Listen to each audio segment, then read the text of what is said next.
our first speaker is Janet Hartka, and she will be talking about the PFAS rule for drinking water systems, and I will hand it over to Janet now. Okay. And then I need to. Okay, let me share my screen. And then, just from the beginning. Okay, and then how do I? Okay. Oh, To go back to the Google Meet. Google Meet. Yeah. Oh, to share it. I was in the. I did entire screen window. Oh, you want to do that? You can do that. If it's not up on a window, I downloaded it. The window.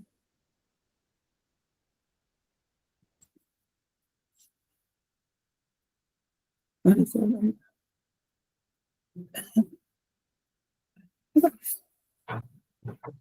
Wait, you okay? And then let's see. Yeah.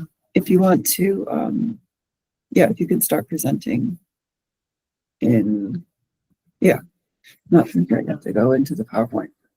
Oh. And then. So am I? Or am I still in the PowerPoint? It's still showing the other thing. It's still showing the other. Well, you can. Sorry. Do you want me to do Google? Or I would just go with it. Just go with it. Okay. Yeah, but go back to like get out of the full screen. Or yeah. Okay. So we're going to start. I'm going to talk about the regulatory requirements of the new PFAS rule. And I'm going to talk about, they announced some changes recently. I'm going to go through the rule as it was originally promulgated in April of 2024. So starting PFAS, they're in lots of things. They're in stain and water-resistant fabrics, clothing, carpeting. They're in cleaning products, paints, cookware, food packaging, firefighting foam. So, and they have very strong chlorine fluoride bonds that are difficult to break. So they accumulate in the environment as well as in, so they accumulate in soil, surface water, groundwater, seafood. They accumulate in us. They're found in many people's blood. I'm going to talk about some of the PFAS initiatives and as well as the regulations. I'm going to start discussing MDE's PFAS monitoring initiative, which began in 2020. I'm going to talk about the 5th unregulated contaminant monitoring rule, which began monitoring for 29 PFAS and lithium in 2023 and is running through 2025. And then I'll talk about the EPA PFAS drinking water regulations as they were passed in April of 2024, and then some recent changes that were announced. The PFAS monitoring initiative began, MDE has sampled all community water systems, and that occurred from 2020 to 2023. From 23 to 25, MDE has sampled non-transient, non-community water systems if they confirmed interest in the sampling.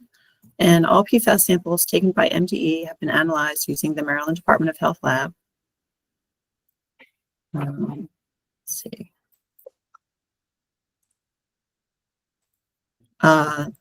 Systems were notified of the sampling results by MDE, and MDE made recommendations for public notification and remediation if the PFAS levels were above whatever was considered adverse health effects at the time, because it's changed through the different phases of the sampling.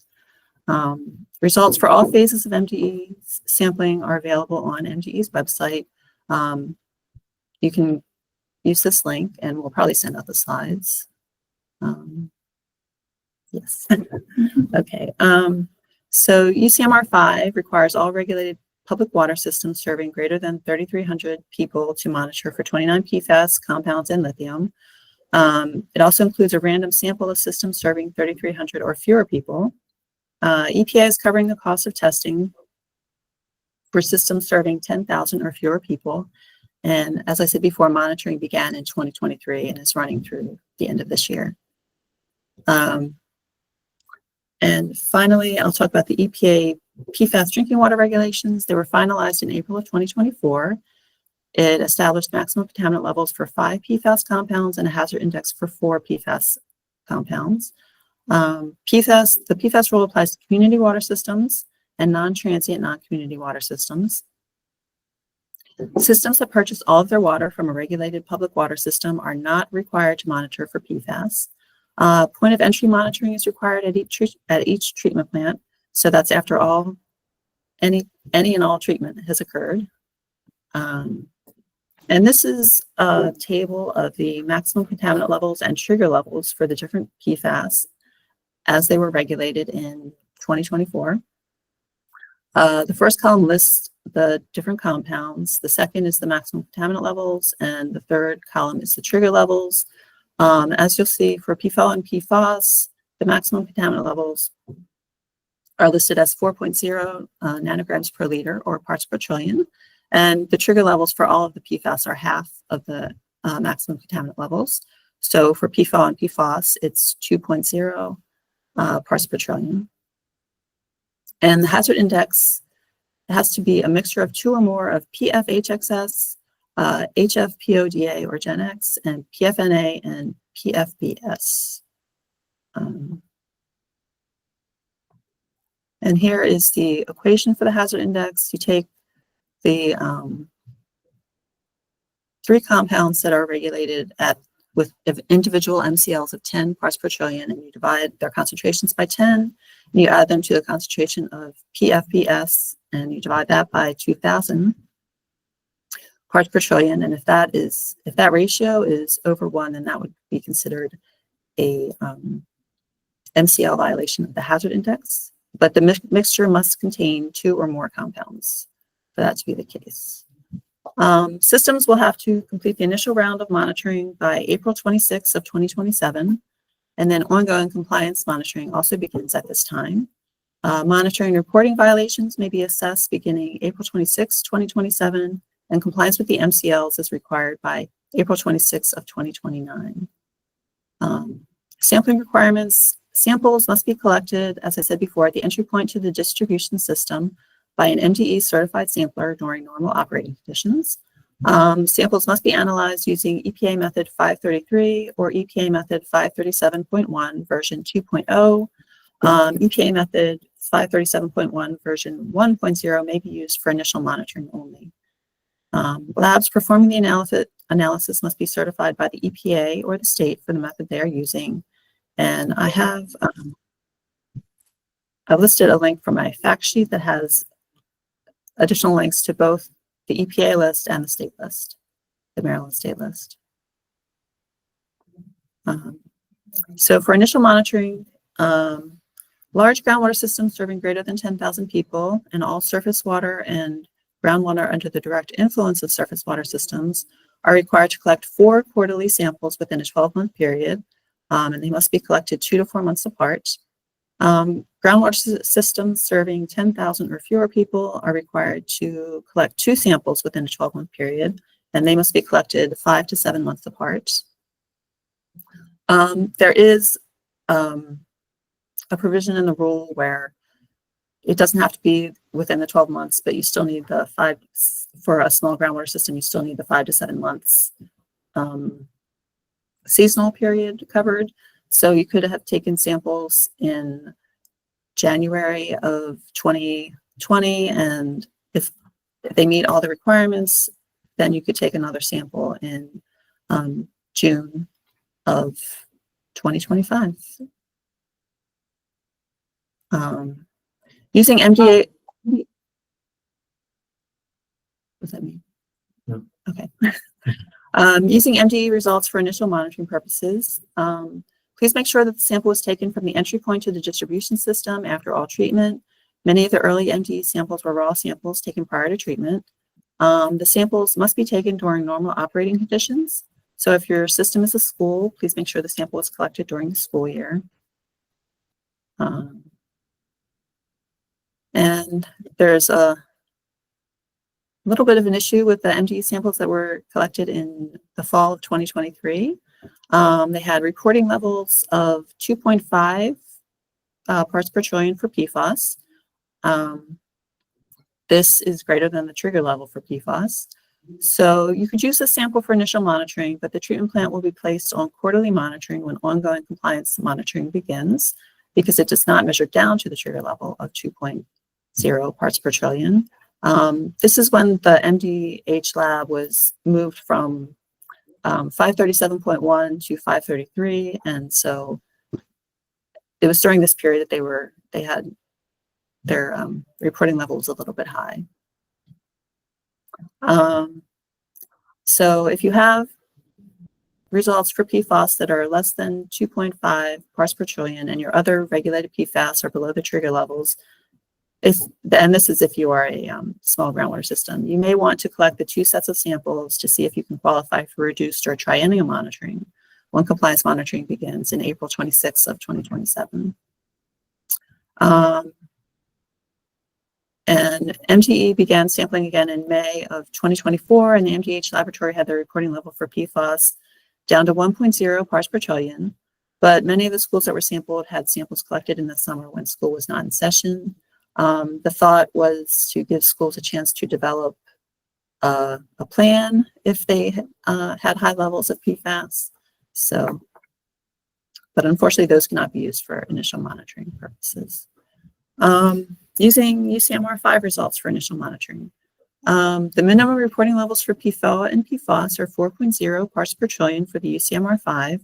Large systems need to get their lab to reprocess their PFOA and PFAS results down to the trigger levels if they want to be eligible for reduced monitoring, or if the cost is high enough, they might just take additional samples.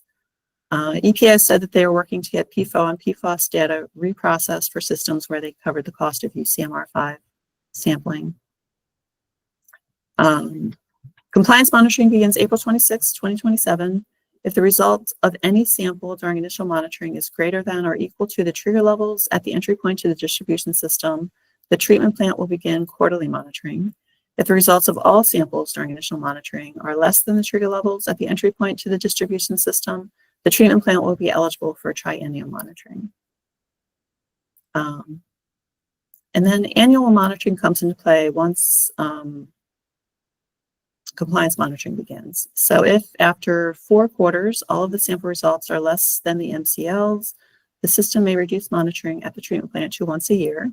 Then, if after an additional 3 years of annual sampling, all of the results are less than the trigger levels, the system may reduce monitoring at the treatment plant to once every 3 years.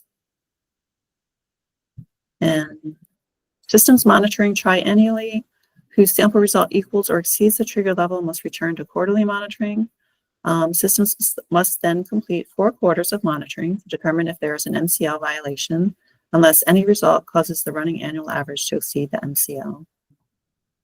And compliance with the MCLs is interesting. For systems monitoring more than once per year, compliance with the MCL is determined by a running annual average. If the result is less than the practical quantitation limit for regulated PFAS, 0 will be used for that analyte to calculate the annual average. So I've listed the practical quantitation limits for all the PFAS in the 2024 regulations, but I'll focus on PFOA and PFAS because the practical quantitation limit is 4.0 parts per trillion.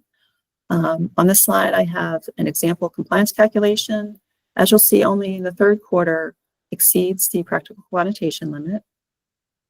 So you would use 0 for the other quarters because they're less than the practical quantitation limit, and you would add up all your quarters and divide by 4, and you get 1.3 parts per trillion for your compliance calculation, which is less than the MCL for PFOA, so that system is in good shape. When there's a violation of the MCL, the regulations require Tier 2 public notice, which means that systems have 30 days to notify their customers. And they should pursue their options to come into compliance with the MCLs. And the best available technologies as listed in the regulations are anion exchange, granular activated carbon, and reverse osmosis and nanofiltration. In May of 2025, there were a few changes made or announced for the rule. The EPA wants to keep the MCLs for PFOA and PFAS at 4.0 parts per trillion, but to extend the timeline by 2 years for systems to be in compliance with the MCLs. So that would be April of 2031. And the EPA wants to rescind the MCLs for PFHXS, HFPODA, PFNA, and the hazard index. For more information, you can go to EPA's PFAS website. I have a link right there. There's a lot of information on that page. So one of the most helpful resources that I have found is one of the early fact sheets that they put out. It's the EPA's monitoring and reporting fact sheet. And this goes directly to that fact sheet. And on the fact sheet, there is a flow chart of from initial monitoring to compliance monitoring. It shows what puts you in quarterly monitoring or triennial monitoring, and then how you can flow through from quarterly to annual to triennial monitoring. And that's all I have. And that's my contact information if you have any questions. Should I pull up? Oh, Yeah, you can pull up the next one. pull up the next one. Yes. All right. So that was Janet Hartka. I forgot to say that she works here in the Maryland Department of the Environment in the Water Supply Program and the Safe Drinking Water Act Implementation Division. So I put a chat in there. I forgot to mention this beforehand. If you have any questions as we're going through the presentations, please raise your hand using the Google Meet function, or just type your questions in the chat. And we also do have the questions that we gathered beforehand, and we'll go through those at the end. So now we are going to have. Oh wait, maybe I should close this one. Oh wait. Hold on just a sec. Oh wait.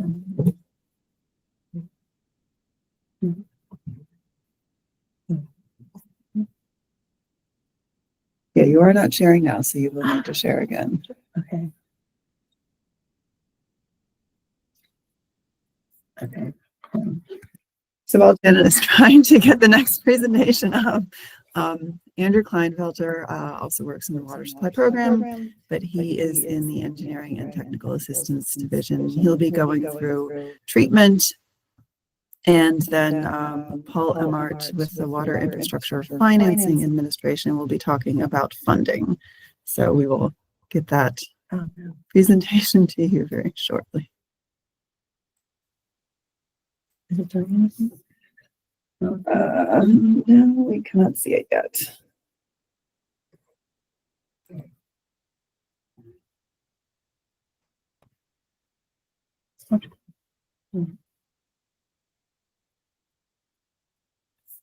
Sorry. Technical difficulty.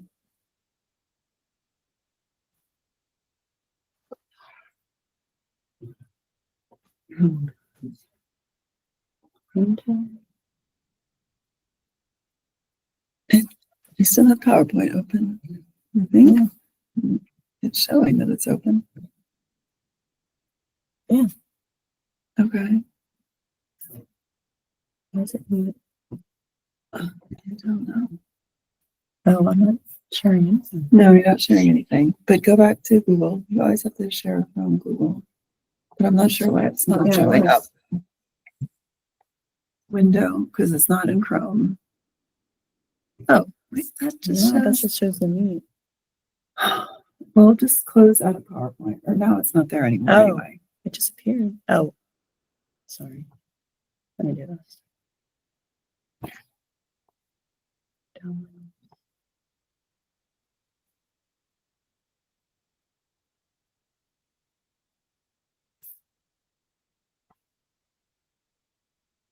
Okay, so back to me, and hopefully it sees it.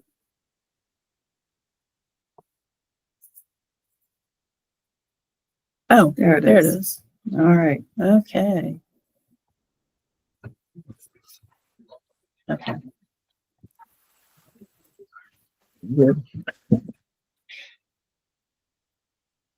Okay.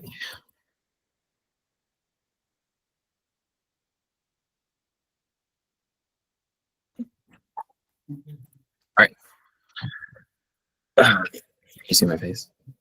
No, I don't think your camera's on. I can't see your face. Okay, that's fine.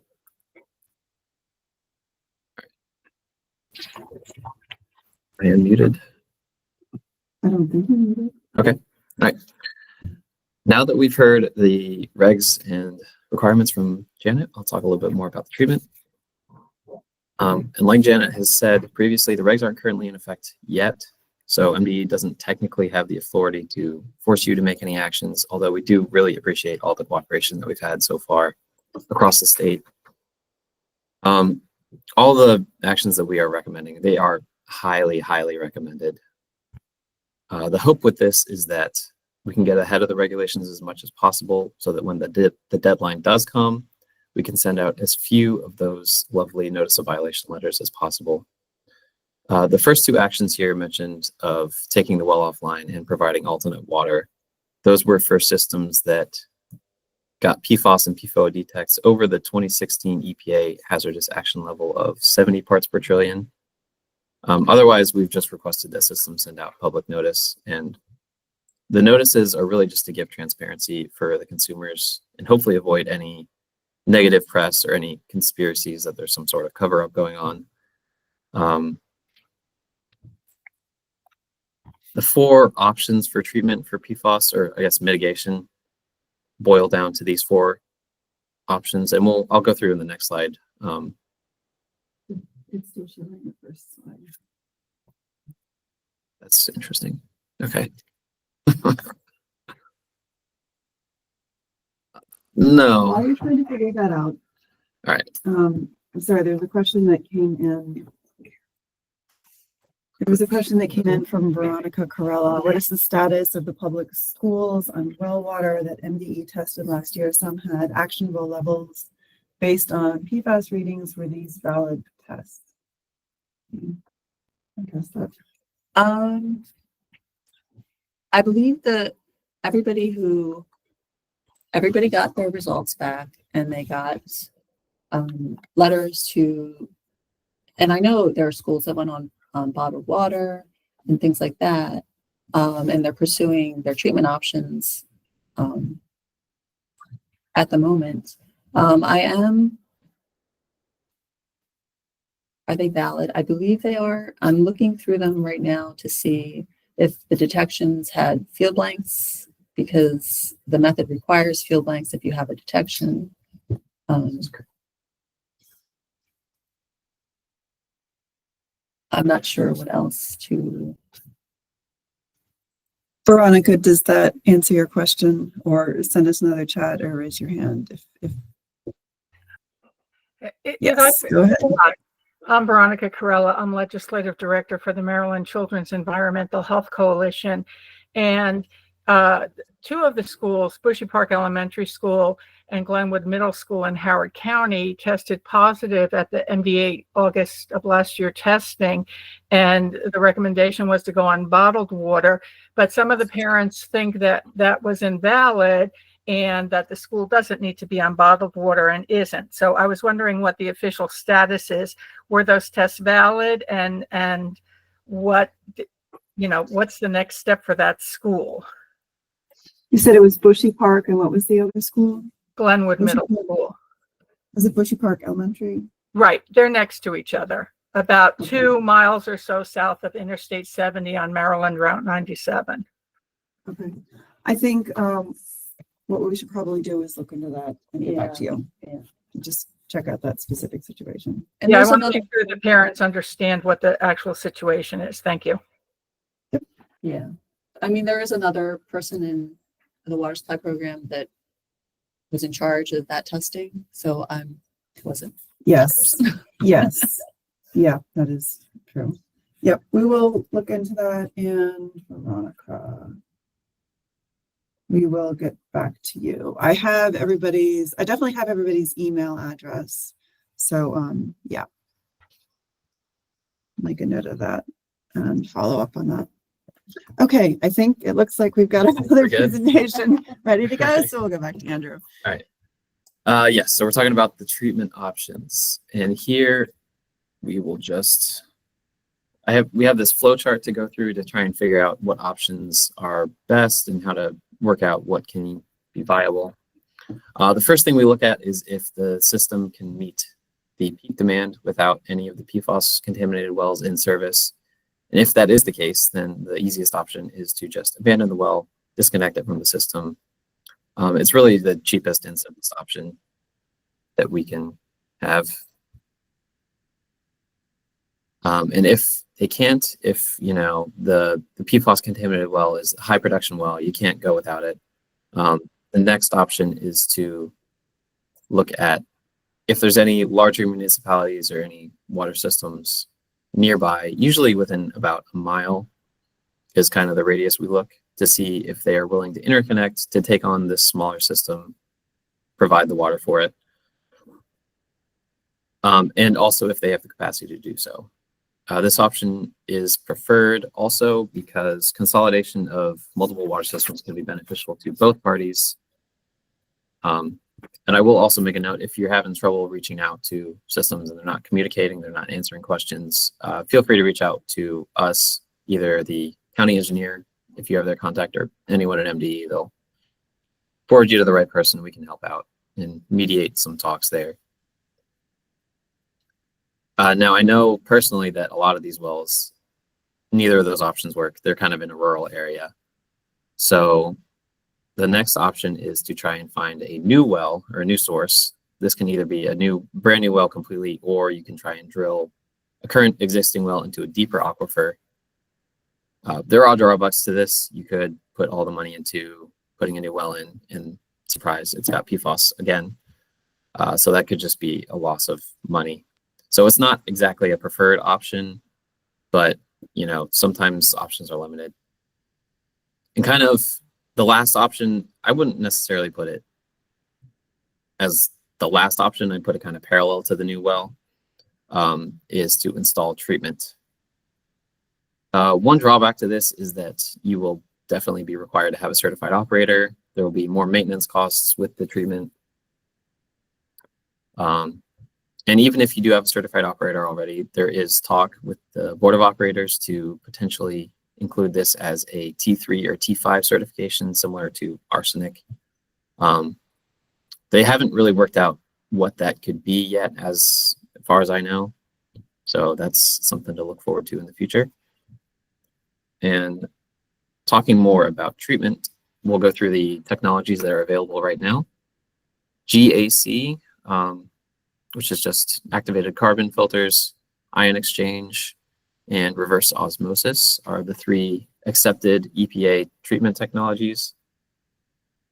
All three of these are existing technologies that are used to treat other things, but they have been tested and evaluated, and they are efficient at treating PFAS as well.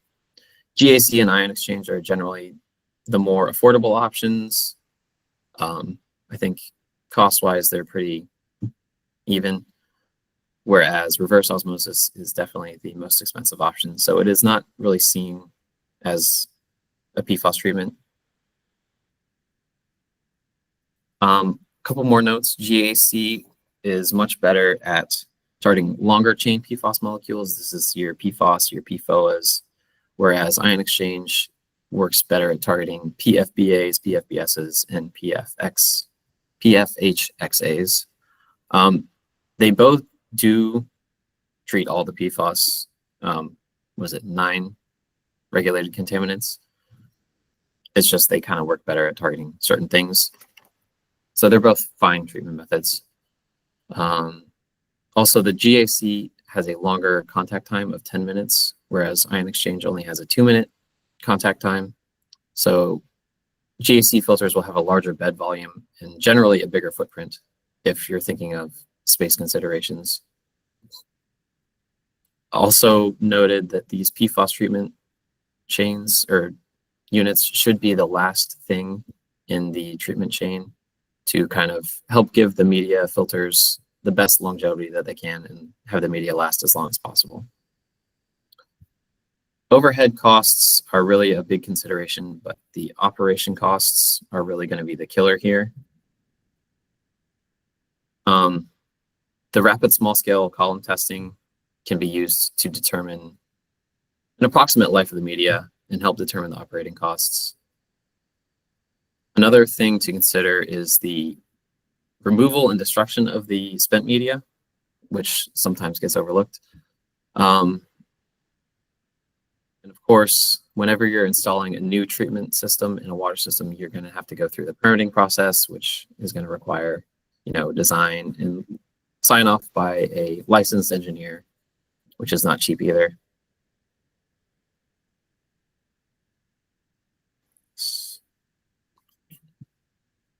Yep.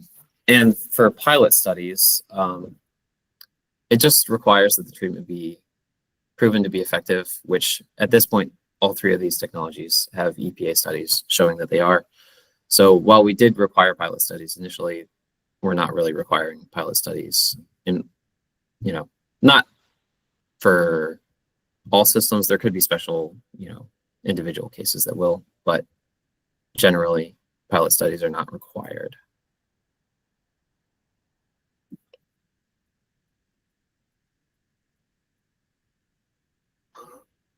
Yep. It's just saying that pilot studies are not required. I also had a AWWA article about some of the costs for some of these PFAS treatment systems.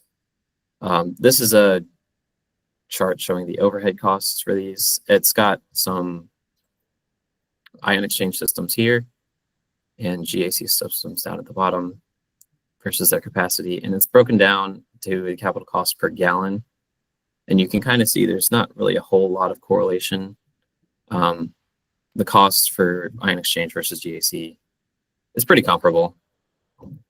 And this is for a bunch of states across the nation. Here is the operating costs broken down. And again, it's pretty similar for these systems. And I think these systems are probably a lot larger than a lot of the systems that we're seeing put in PFAS treatment. So the cost should be probably less, if I would assume anything. And if we're talking more about costs, I'm going to end up turning it over to Paul. Hey, thank you, Andrew. Hello, everyone. Thank you for joining today. My name is Paul Emart, and I work at MDE in the finance administration. So I wanted to talk today about the funding opportunities now that we've covered how expensive these new problems might be, because we have had a number of PFAS projects come in, and they are on the expensive end, and especially, just as Andrew mentioned, the GAC filtration requires often a separate extension of the building even to put the filters in. But let me back up and start with where the funding comes from. Essentially, in 2022, the Infrastructure Investment and Jobs Act, or IIJA, was passed, and EPA provides the funding to MDE so that we can distribute it to normally public utilities, but we also have done private utilities on occasion, drinking water. So this funding, especially the PFAS funding, is a special pot of money which is entirely free. And by that I mean it is not a grant, but it's what we call 100% loan forgiveness. This is often a point of confusion with the public. Normally, under the SRF programs, that's the State Revolving Fund, we offer low interest loans to municipalities, counties, individual utilities. And the interest rates are subsidized by the government so that they're below market rate. So for an example, a market rate today might be 5 or 6%. Our rates for capital project loans run around 2% for standard loans and 1% for disadvantaged communities. But this loan forgiveness means that once the project is built, the loan will be in place for 10 years. It's a 10-year term. And then at the end of the 10 years, it'll simply be forgiven. So that means that there will not be any principal payment, any interest payment, any administrative payment associated with the loan. But there is a loan document, so that's a formal binding agreement that we would have to close. So there would be a closing. And generally these loan forgiveness transactions are considered taxable. So for the 10-year period, if all goes well and if the project gets built according to plan, then the only thing that would be required of the recipient would be to arrange bridge funding to cover the costs, because we do operate on a cost reimbursement basis. So that means that once the loan is actually closed, the settlement has occurred, expenses that have been incurred can be submitted to MDE for reimbursement. So examples where the funds have been used and eligible project types are new treatment facilities or upgrades, new source or source replacement, interconnections, as Andrew mentioned. Cost for planning and design is also an allowable cost. Infrastructure related to pilot testing and treatment alternatives is also an eligible category. And of course, the creation of new community water system is a possibility as well. So now to move to the second slide, there are three, so this is the second of three. When you submit an application to MDE, the way that we evaluate the applications is generally for this category of funding that applies only to PFAS, PFOA, and PFOS. Basically, the application is it's a relatively simple spreadsheet, so it's a matter of checking boxes and filling in forms. But what the important part about the application is that it has to have supporting documentation. So we ask all of the applicants to provide, for instance, evidence of their high concentrations if they are indeed above the MCL. The other thing too is that we look to see what capacity the system has. So for instance, it could be in terms of percentage, if it maybe we're 2 out of the 4 wells that are impacted, or it could be that there is a high producing well, and that would be one, even if there are other smaller ones. So we want to see that the percentage of the source impacted by PFAS is in fact going to be addressed by the remediation project. We do have ranking criteria for the applications, which is publicly available.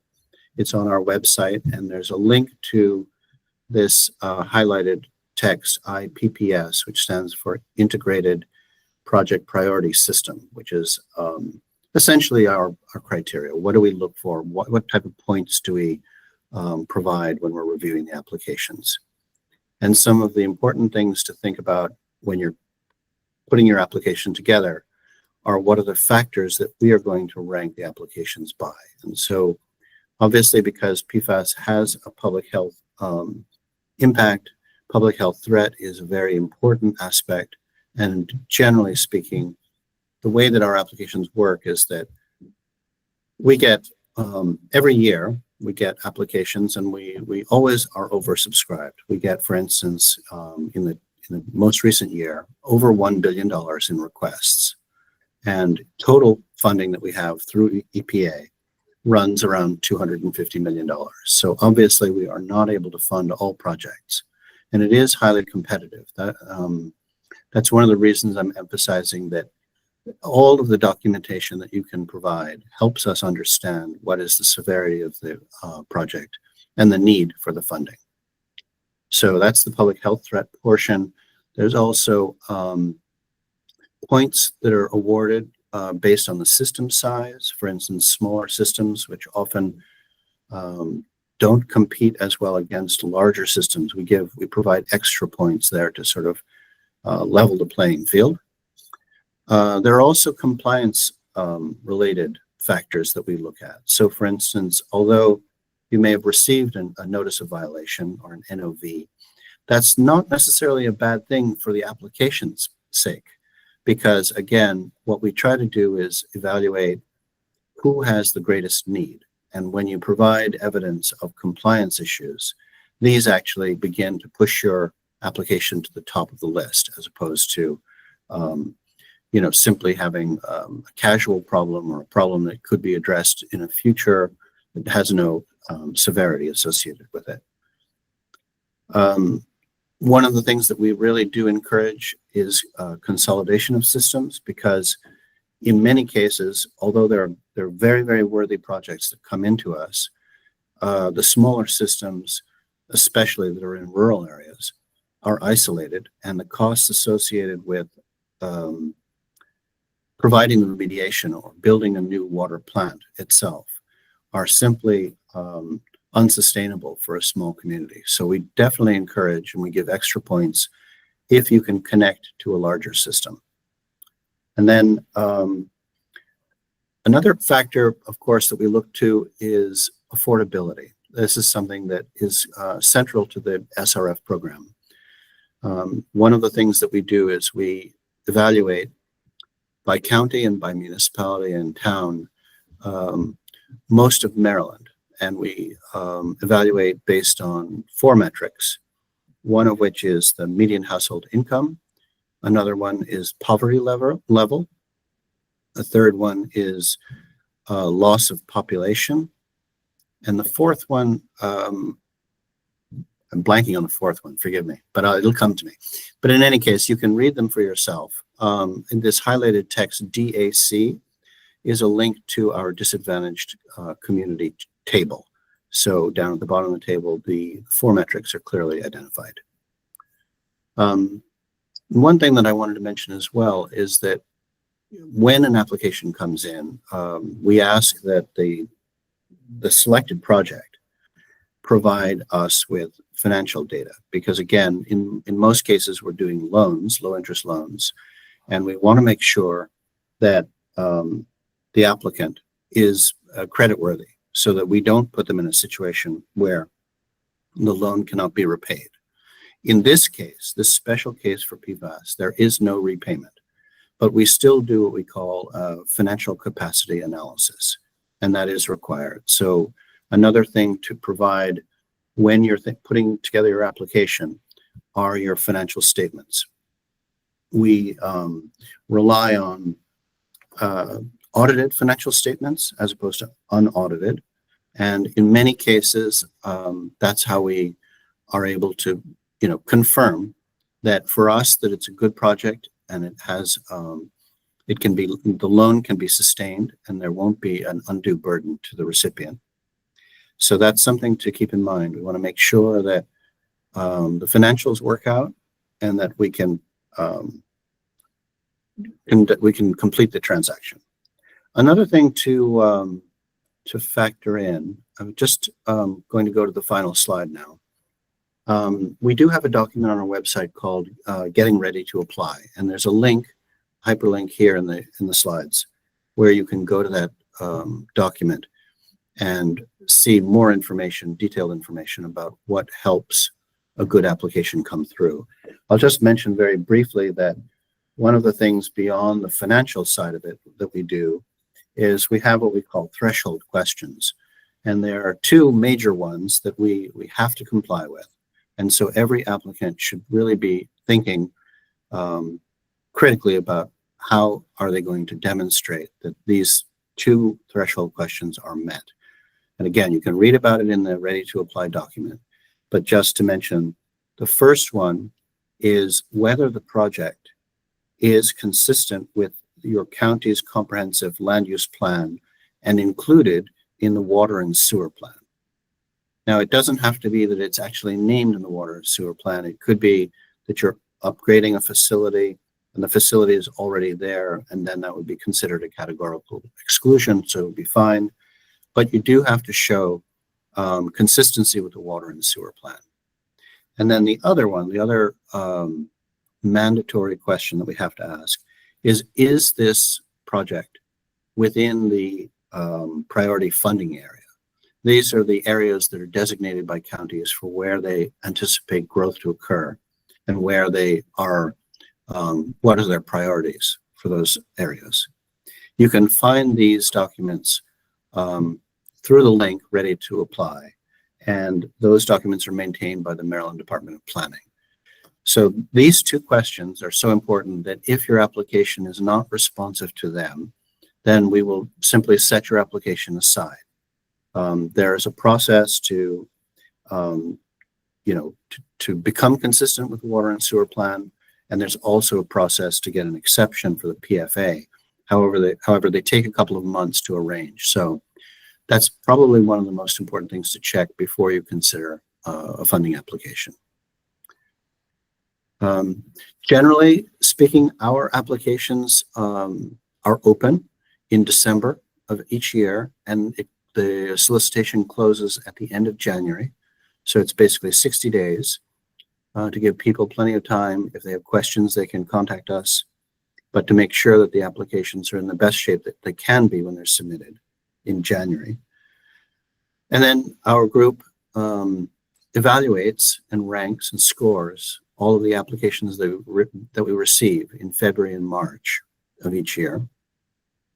And what we do is we compile a list, basically, for lack of a better word, it's just a fancy spreadsheet, but nonetheless, it's a list of all the applications that we've received and, the details about them, whether they're a small system, a large system, the amount requested, the cost of the full project, etc. That list is called a project priority list. So that's everything that has been considered.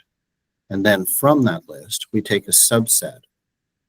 These are the projects that we actually have the funding and that we've evaluated and have risen to the top and scored the highest points. And that list is called the Intended Use Plan, or the IUP. And our IUPs are available on the website, so you can see what type of projects we've funded in the past. And the IUP during the cycle when we're evaluating will be posted on our website. You can get on our email list, and we generally send out a blast email to let everybody know when the funding cycle is open. And for this cycle that we're just considering now, we will be posting the IUP online probably in the first week of July. That's what we're aiming for. And that will give you a good sense of what prior PFAS projects have been funded. We don't share the applications, but on the other hand, you can certainly find out what the type of project was and that type of detail. And then if your project is selected, and that takes a little bit of time because during the summertime, MDE submits all the projects on the IUP to the EPA, and EPA reviews and approves those projects. Once the EPA gives us the go-ahead, we make official notifications in October of each year. That's the beginning of the federal fiscal year. And, for those projects that do not get selected, we encourage people to reapply each year to try to improve the application, and we do provide feedback on a requested basis. So I think that concludes what I wanted to say. I'll turn it back to Andrew now for the remainder of the slides. Thank you. All right. And the last little bit is just some resources that you can have and use to help with your funding applications, to help with consulting for installing PFAS treatment. You have Maryland Rural Water. They're pretty recognized statewide. I'm sure a lot of you know who they are. I won't take too long explaining all these since the slides are going out. You got the Environmental Finance Center. They provide a lot of technical assistance. MRDC. And the Southeast Rural Community Assistance Project.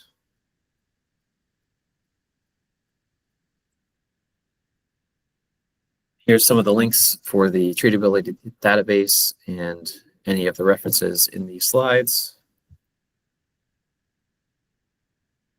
And here's a link to the AWWA article with all the costs.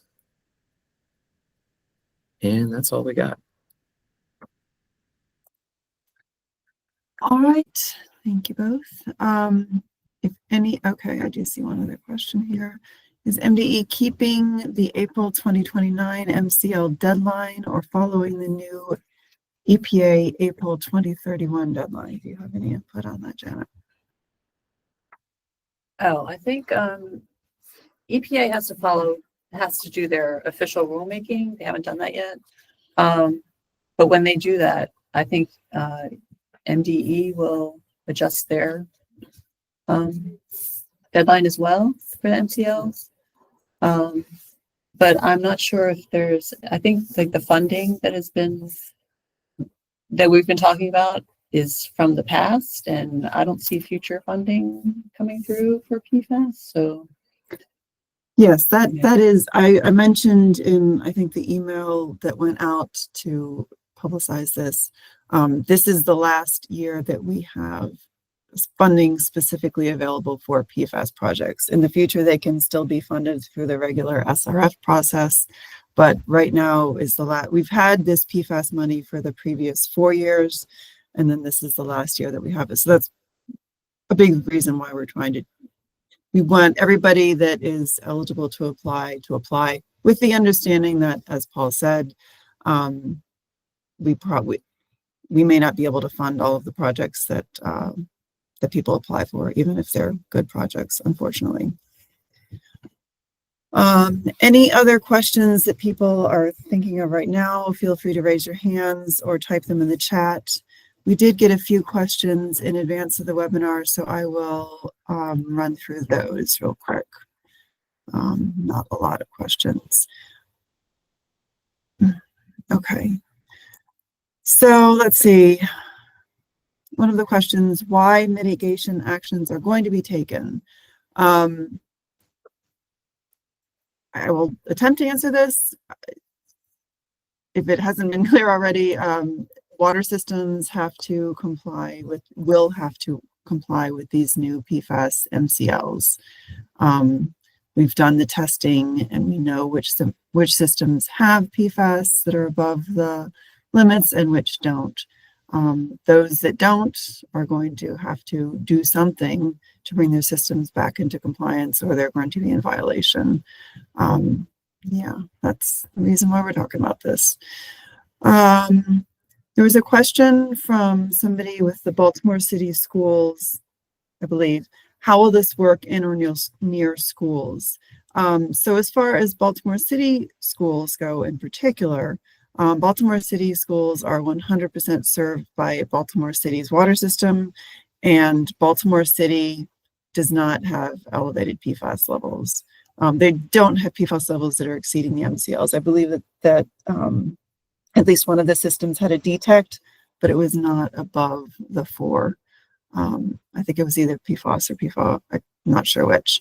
So for Baltimore City in particular, none of the schools will be impacted. Other counties throughout the state that have schools that are on private wells, definitely there have been schools that we found, both public and private schools, that have PFAS over the MCLs. And typically we see the county school systems being an applicant. If somebody is going to apply for funding for this, the school system would have to work with an engineer or develop a proposal and go through the funding application process that Paul discussed. So if that does not answer that question, or if other school systems are out there that have questions, let me know. There was a question from presumably a graduate student. Would a graduate student working on PFAS remediation be considered for funding? So in this case, a graduate student, they would have to be tied to some specific water system that had a PFAS issue. In that case, if they were being used as a consultant, or if they had a contract with that water system, then their fee, if there was a fee, could be paid for with PFAS funding money. But they couldn't say, like, a graduate student who was just interested in doing a research project in general on PFAS that isn't tied to some specific water system and a solution for some specific water system, that would not be eligible for funding. Let's see. Okay, that was the last question that I had in advance of the meeting. And I'm not seeing any other questions in the chat. So I believe, oh, Veronica. Yes. Yes, I did submit a question with my RSVP to this, and that, Oh, sorry. Yes, do you see it? I do see it. Okay. But I can read it out loud, or I can try to summarize it. If you could read it out loud, because I think it's really important. Okay. So you asked, what steps can or does MDE or Maryland take to ensure the EPA product label, i.e. federal law, is fully enforced? Currently, MDA is allowing application of EPA registered pesticides, listing a PFAS pesticide on the EPA product label and warning of groundwater/well contamination. What is MDE, MDA, and Maryland doing to stop this known source of contamination, harm to public health and our environment? So I am in the water supply program. I've got two other folks from the water supply program here and Paul from financing. I have reached out. So basically, I don't have any direct knowledge about pesticide applications, the regulations that are applicable to that. I have reached out to somebody in a different section of MDE to try to get an answer. And I was going to be responding with whatever I get and or a contact within MDE directly to you, because I do have your email address. In a larger sense, PFAS is used in a lot of different applications in a lot of different ways. It is allowed to be manufactured. It is allowed to be used. It is not prohibited in use. So that's unfortunate, but that is the reality. Yes, Veronica. Well, my specific question is that since the MDA, I don't know how to stop that echoing. I'm sorry.